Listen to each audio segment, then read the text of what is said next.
उस दिन जन्म लिए थे और जो उन्होंने उस समय मार्ग दिखाया वो तब और आज लगभग 2500 वर्ष बाद भी प्रासंगिक है। आज भी उन्हीं के बताए हुए दिखाए हुए जो आइडियल्स थे हम उन्हीं को अचीव करने की कोशिश कर रहे हैं। और आप और हम सब जितने तर्कशील लोग हैं वो सब समझते हैं कि बुद्ध का मार्ग ही अल्टीमेट सुख, शांति, समन्वय, सहज, सबके लिए सुगम जो पंचशील, अष्टांगिक मार्ग और जितनी भी उनकी ज्ञान वाली जितनी भी जो सेइंग्स थी, जितनी सीख दी, शिक्षा दी, वो सब हमारे लिए अल्टीमेट ईजीएस्ट वे है। बहुत सारे धर्मगुरु या बहुत सारे आपको मोटिवेशनल स्पीकर्स मिल जाएंगे तो बहुत अलग अलग टाइप की बातें बताएंगे, लेकिन अगर आप कंपेयर करें सरल तरीके से तो जितना सरल, सुगम और सहज तरीका तथागत ने हम लोगों के बीच में बताया और उसको हम लोग फॉलो करते हैं, करने की कोशिश करते हैं, अगर उसको फॉलो कर ले तब तो बहुत ही अल्टीमेट लाभ होगा। लेकिन शायद आप और हम सब में कुछ कुछ वीकनेसेस होती हैं कि हम 100% फॉलो नहीं कर पाते, बट वो हमारा गोल है। एक मार्ग हमारे सामने है और एक एग्जाम्पल है कि अगर उस रास्ते पर चले, उनके बताए हुए रास्ते पे, तो विश्व शांति, व्यक्तिगत शांति, सामाजिक सौहार्द, ये सब चीजें हम लोग अचीव कर सकते हैं। सौभाग्य से मुझे दयासागर बौद्ध जी के माध्यम से इस हॉल में बुद्ध पूर्णिमा में लगातार तीसरा अवसर है। इस दिन पर मैं आता हूं और इतने अच्छे लोगों के बीच में मेरे को सबसे मिलने का मौका मिलता है। आदरणीय पूज्य भंते जी लोगों से सबसे एक अच्छा आशीर्वाद मिलता है यहाँ पर।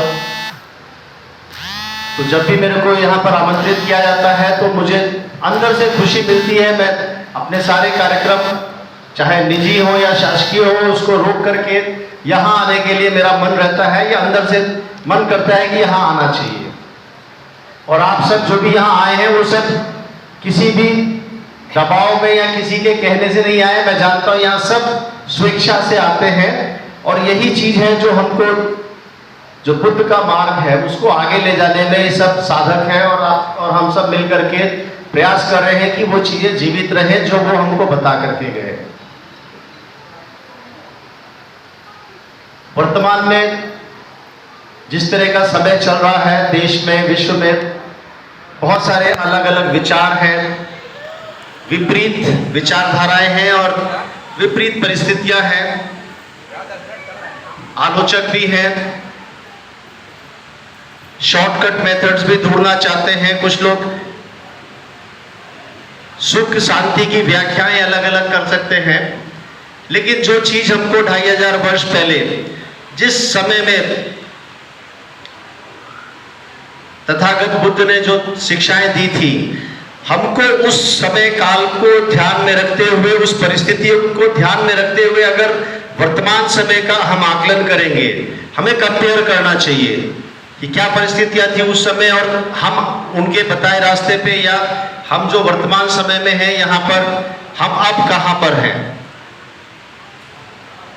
तो जो 2500 वर्ष पूर्व जितना इतिहास में मैंने पढ़ा है, जितना चिंतन किया है, बहुत सारे यहाँ चिंतक हैं, सब विद्वान जन बैठे हुए हैं, ये हमें समझ में आता है कि उस समय भी सामाजिक परिवेश में भेदभाव चरम पे आ गया था, आडंबर, अंधविश्वास बढ़ा हुआ था, मनुष्यों में भेद किया जाने लगा था, ऊंच नीच होने लगी थी,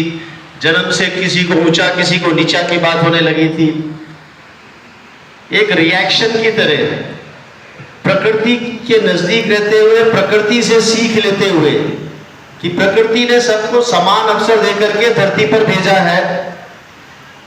तथागत ने भी इस चीज को अपनाया और उनकी शिक्षा यही थी कि प्रकृति ने कोई भेद नहीं किया, तो ये मनुष्य कौन होते हैं भेद करने वाले। इसलिए मनुष्यों में सब समान है और जन्म से सब इक्वल लेवल पे धरती पर अवतरित होते हैं, सबको जन्म मिलता है, चाहे वो मनुष्य हो, चाहे पशु पक्षी हो, चाहे जो भी प्राकृतिक जीव है, सबको इक्वल अपॉर्चुनिटी के साथ इस धरती पर जन्म मिलता है। अपने स्वार्थ के लिए